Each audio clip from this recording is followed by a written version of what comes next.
To Canaan's land I'm on my way, where the soul never dies. My darkest night will turn to day, where the soul never dies.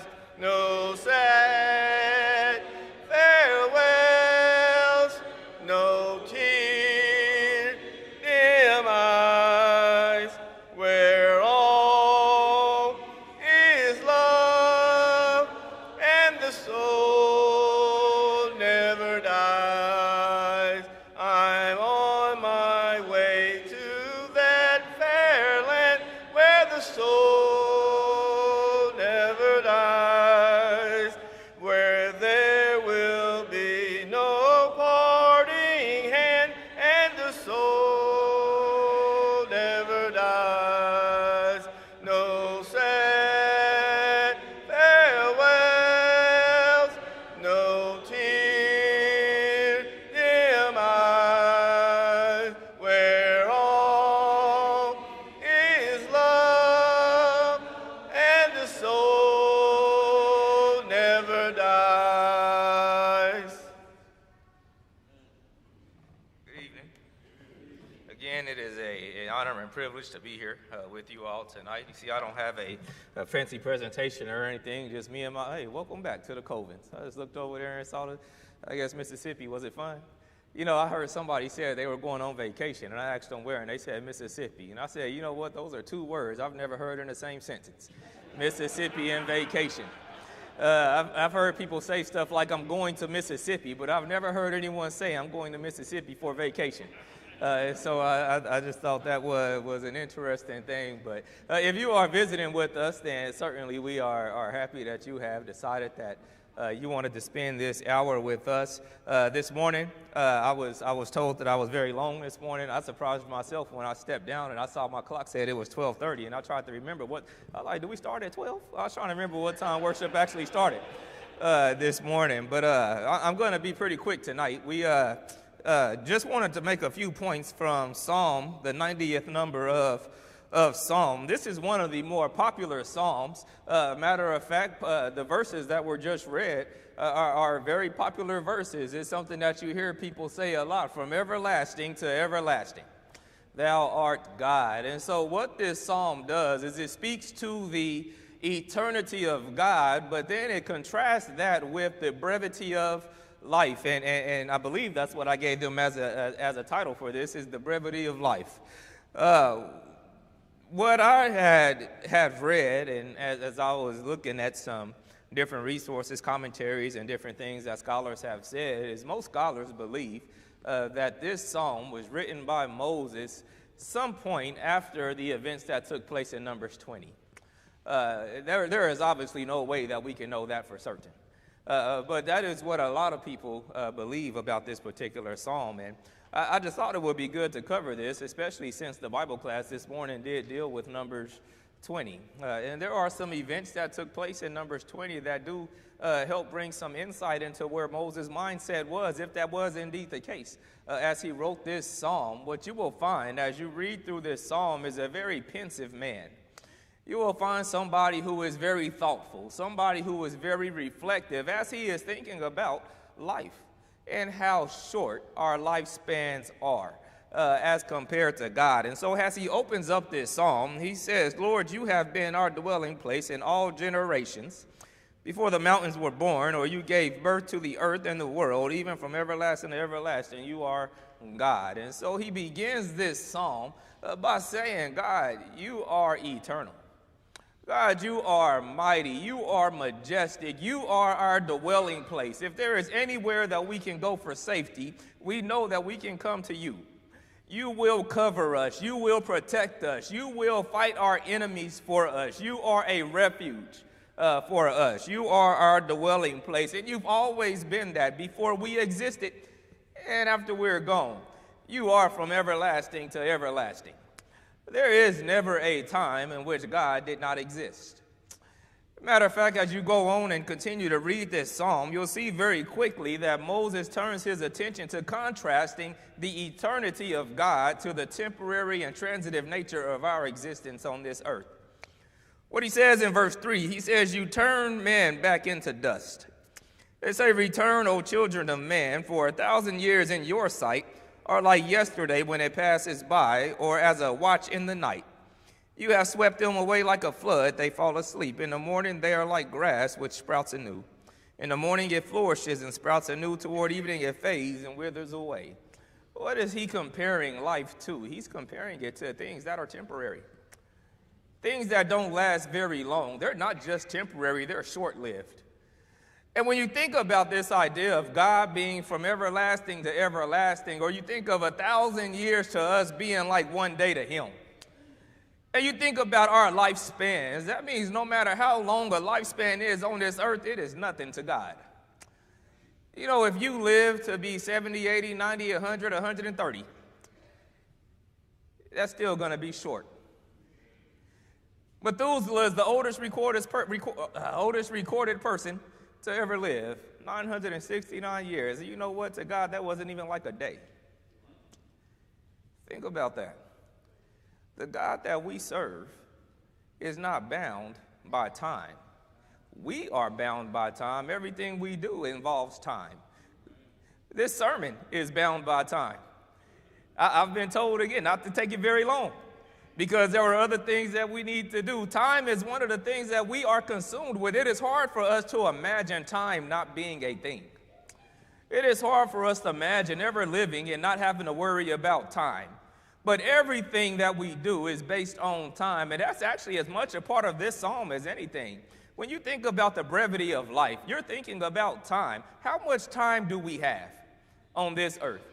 How much time do we have, and how are you going to take advantage of that time? And that's really where Moses is going to end up as he continues this psalm. But he goes on to say in verse 7, "We have been consumed by your anger, and by your wrath we have been dismayed. You have placed our iniquities before you, our secret sins in the light of your presence. For all our days have declined in your fury. We have finished our years like a sigh.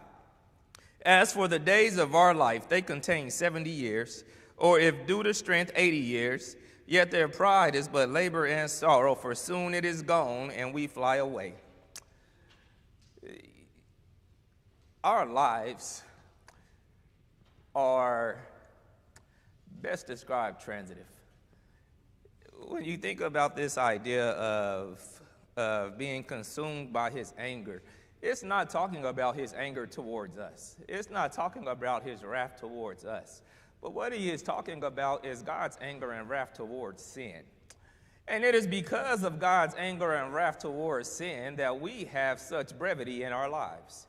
Because it is because of sin that death came into this world. By one man sin entered into the world, and with sin, death. Romans chapter 5 and verse 12. And so because of God's anger and because of God's wrath, we die. And what the Bible tells us and what the psalmist tells us is that it's God that says you turn back into dust. Why? Because of sin. Because of sin, God's wrath was unleashed towards mankind. Because of sin, even if you live to a good, ripe age, the older you get, guess what? It's not as good as it used to be. I read a story where a woman lived and she celebrated her 103rd birthday. And while they were celebrating the birthday, someone said, "Man, I hope to make it to 103. And she said, "I hope no one ever makes it to 103. But what she was saying is, I've noticed that the older I've gotten, the harder it is to live. You know, my body just doesn't work like it used to. I'm only 45 years old, and I can tell you right now, I can't take a fall like I used to. I'm getting to that age now where I actually think about falling. I get to that age now where I actually think about how long is it going to take to me to recover. You know, I don't do death-defying things. My daughter wants to go whitewater rafting. I told her I might do the level 1.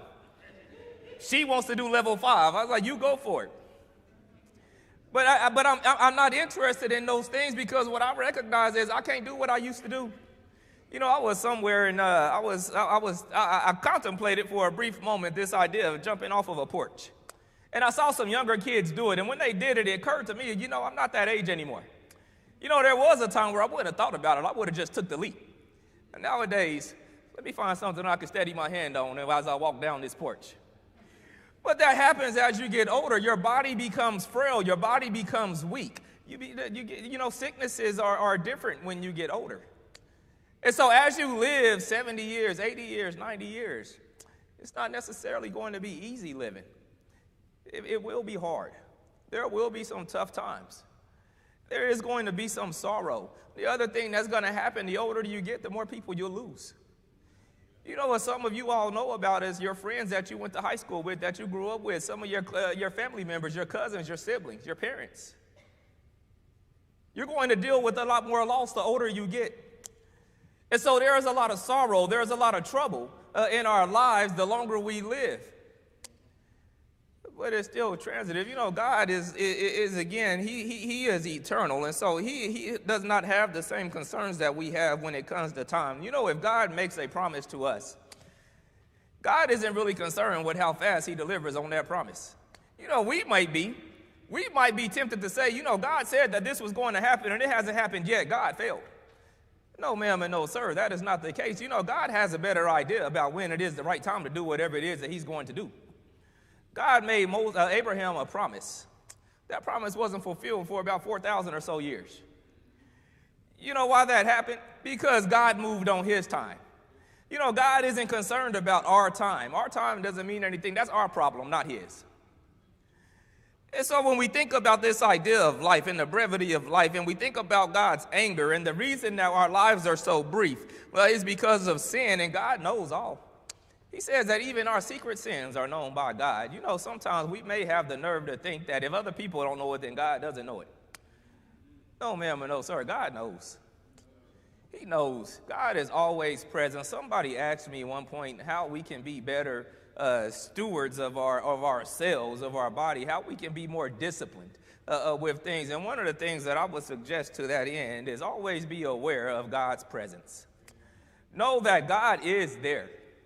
God sees and God knows. Whatever it is that you think you're doing in the dark, it will come to the light. We may never know, but one of these days, all of us are going to stand before the judgment seat of Christ, and we are going to be rewarded for what we have done, both good and bad. It's going to come out. God is going to reveal it. So nothing is in secret, so God knows about those things, and because of those things, our lifespan is limited. We are not going to live forever. And so by the time you get down to verse 12, you'll see Moses, as he has been contemplating the brevity of life, you see that he starts to make some requests. And what he says in verse 12, he says, so teach us to number our days, that we may present to you a heart of wisdom. Yeah, he's not saying sit down with a calendar and start counting your days. But what is he saying? Lord, teach us how to appreciate the time that we have. And teach us how to take advantage of the opportunities that we have before us. Teach us how to make the best use of the time that we have. Teach us to recognize that time is important. And that if we're going to do anything, we ought to focus on doing things that are good and right. We should focus on taking our time and maximizing the opportunities that we have to learn about you, to grow in our knowledge and in our grace, to develop our faith, to help others, to lay up riches in heaven. Those are the things that we need to. Lord, teach us how to do that. Teach us how to be wise with our time, is what he's saying. But then he says, do return, O Lord. How long will it be? And be sorry for your servants. Oh, satisfy us in the morning with your loving kindness, that we may sing for joy and be glad all of our days. You know, earlier he talked about the wrath of God. But now what he's saying is, Lord, turn that wrath, turn that sorrow into joy. He says, satisfy us. Teach us how to be satisfied with your loving kindness. You know, we have voids in our life often, and sometimes we try to fill those voids with all of the wrong things. You know, we try to fill those voids with wealth. We try to fill that void with possessions. We try to fill that void with sex, with drugs, and with all of these different vices in the world, but none of those things are going to do what we need them to do. None of those things are going to fill the voids that we have in our lives. So, Lord, teach us to be satisfied in your loving kindness. Why? Because the only thing that can fill the void that we have in our life is you. Lord, teach us to appreciate you. Teach us to love you. Teach us to value you and what you do for us, what you bring to our lives. And then gave us the opportunity to do that, and then we will rejoice all of our days. Because what we will understand then is that if we are going to truly be happy in this life, no matter what this world does to us, it's going to be in God and through God that we are going to have that happiness. And so the voids that exist in our lives, fill those with him. When you wake up in the morning, don't start thinking about all the things that can happen in that day. Think about what God has done for you. Think about the fact that you woke up this morning, or somebody who didn't wake up this morning. Think about the fact that God has continued to be good to you, that God has delivered you. Teach us. Lord, satisfy us in the morning with your loving kindness, that we may sing for joy and be glad all of our days. Make us glad according to the days that you have afflicted us and the years that we have seen evil. Again, turn our sorrows into joy. When you get down to verse 17, he says, let the favor of the Lord our God be upon us. This time he has talked about God's wrath and his anger, and how that has caused us to have short days and brevity of life. But now what he says, Lord, turn that wrath into favor. Let the favor of the Lord our God be upon us and confirm for us the work of our hands. Isn't it good to know that God has blessed the things that you do? Saying, Lord, confirm for us the work with our hands. Lord, approve the work that we are doing. But there is an implication there. The implication is that what you're doing is godly. What you're doing is righteous, because God is not going to approve anything else. He is not going to approve unrighteous living. He is not going to confirm ungodly living and ungodly actions. And so if we're going to ask God to confirm the work of our hands and to approve the work of our hands, then what we are saying is that we are going to do works that God will be pleased with. We're going to do works that God is going to be happy with, and that he is going to be willing to confirm and to approve. So this implies godly activity. And if you want to know what it's like to have these things that Moses is asking for, then you need to know what it's like to be in the Lord's church. Because all of these things that Moses has asked for, let our sorrow be turned to joy. Let the wrath be turned to favor. Lord, teach us how to be satisfied. Let us be satisfied by your loving kindness, by your steadfast love. We have all of those things, the confirmation of the work of our hands in the church. The best thing that you can ever do is to obey the gospel and then live a faithful life. That is what we are asking you to do tonight. If you have not obeyed the gospel, if you have not given yourself to God, if you have not put Christ on in baptism, there is no better time than right now to do that very thing. Because again, all of us are going to stand before the judgment seat of Christ one of these days. And we are going to be judged by the words that are in this book. And what this book demands is that we live in him, so that when we die, we will die in him. You can't die any other kind of way. If you live in him, you'll die in him. If you don't live in him, you won't die in him. And one of the things that we can appreciate about the graciousness of God is you can make that decision as long as you have breath in your body. You could be on your deathbed, and you can decide then that you want to obey the gospel, and you can go obey the gospel. You can be baptized for the remission of your sins, and God will save you. You can get it right in the end. But I would encourage you, don't wait until then. Again, he said, teach us how to number our days. One of the things that we can't take for granted is that we have time. You can't take for granted that tomorrow is going to happen. You can't take for granted that the next hour is going to happen. All of us are going to leave this building. Most of us are going to get into a car. And most of us are going to drive somewhere. And what we know is every day, there are a whole lot of people that get in the cars and never make it to their destination. We don't know what's awaiting us. We don't know what that next opportunity is. we cannot afford to make the mistake of thinking that we have time. Teach us, Lord, to number our days so that we can live wisely and make the best use of our time. If you're not a Christian and you wish to become one, you can do so now while we stand and while we sing the invitation song. When we walk with the Lord in the light of His word, He shares on our way while we do His good will. He abides with us still and with all who will trust and obey. Trust and obey, for there's to be happy in Jesus, but to trust and obey.